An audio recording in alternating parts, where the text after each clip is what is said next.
1 hour from now, Brooks Houck will appear in court for the first time since he was charged with the murder of his former girlfriend, Crystal Rogers. Houck was arrested last week. He is charged with murder and tampering with physical evidence in connection to the FBI's investigation into Crystal's disappearance. 1 hour from now, he'll appear in court for his first hearing. Our own Shay McAllister is there right now and shares the latest before the hearing begins. Well, today is anticipated to be an incredibly busy day here at the Nelson County Courthouse. Brooks Houck will be arraigned on a murder charge in the death of Crystal Rogers. For so many in this community, this is a day they did not think they were going to see, and we are expecting a huge turnout from the community in the courtroom today. Not just the families, not just the Ballard family and the Houck family, but also community members who have become invested over the years.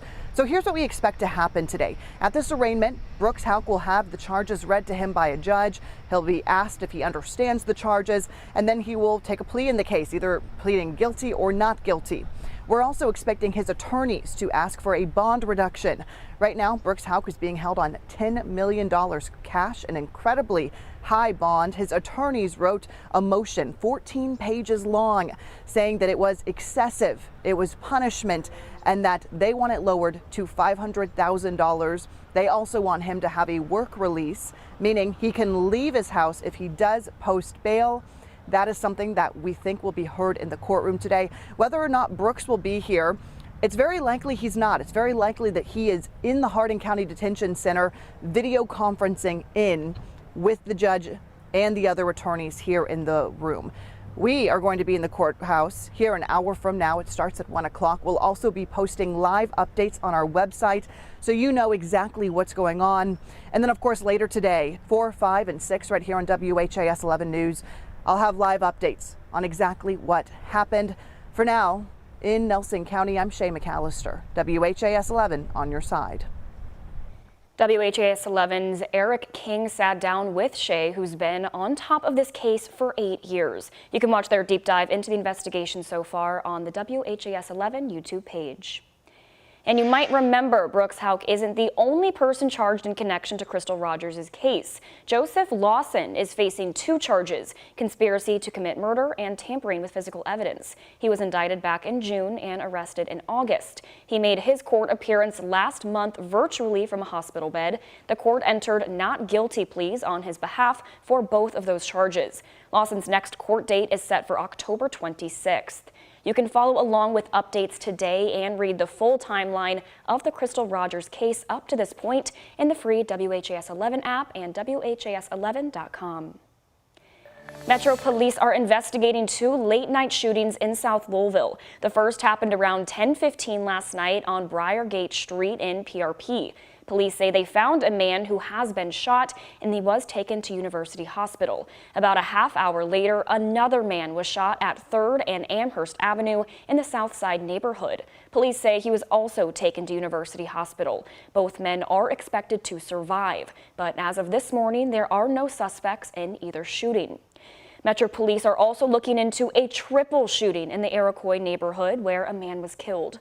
Police say it happened on Lyndhurst Avenue near Taylor Boulevard just after 8 last night. 3 people were found shot, including a 17-year-old who was grazed by a bullet. 1 man did die at the scene. The 2 others who were hurt were taken to the hospital. Police say they do have all parties accounted for in this shooting. And a man more than 700 miles away is facing murder charges in connection to a deadly stabbing in the Russell neighborhood.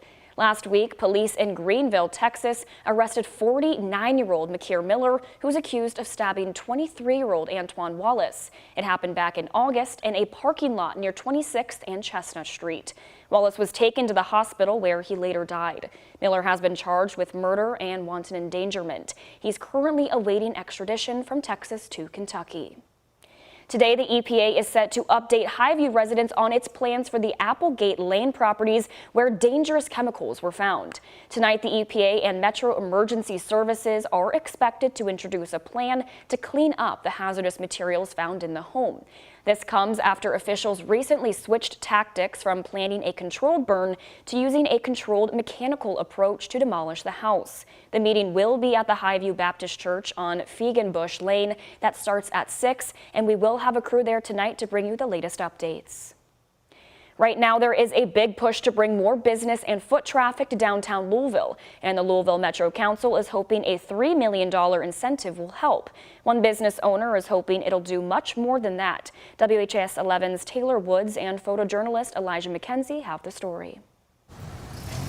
Pre-pandemic, most of downtown Louisville was booming with tons of businesses and people. The downtown Bristol Bar and Grill is full of diners heading to see Wicked at the Kentucky Center. But TJ Oakley, the executive vice president, says the Main Street location downtown once had a steady lunch crowd. Then it changed in 2020. Without having that consistency of our lunch business, it makes it a really volatile situation for restaurants here. It's kind of a feast or famine mode. Louisville Metro Council approved a $3 million incentive to attract more businesses downtown. That includes a program providing $30 per square foot to office tenants toward physical improvements like construction and permanent fixtures. There's just a lot of components there that I know is going to make this really attractive for businesses to come back downtown. One major company, LG&E, announced it's moving out of its downtown tower across from the Yum Center, where it once occupied 14 floors. The lease ends in 2025. LG&E told us it was the most cost-effective decision for their employees and customers. And we've determined that this obviously is the right choice for us to be able to use the Broadway office location and expand there and invest there. However, David Nickley's president and CEO of Nickley's Development is critical of the move by LG&E, calling it devastating for downtown. He says there needs to be a stronger dialogue between the city and major companies to keep them downtown. Well, I think you need to reach out to your LG&Es, your main employers downtown, find out where they are, what they think needs to be done. In Louisville, Taylor Woods, WHAS 11 on your side. LG&E says it also plans to move some of its employees to eastern Jefferson County, specifically to the East Point Center. The move will also include some Kentucky Utilities employees.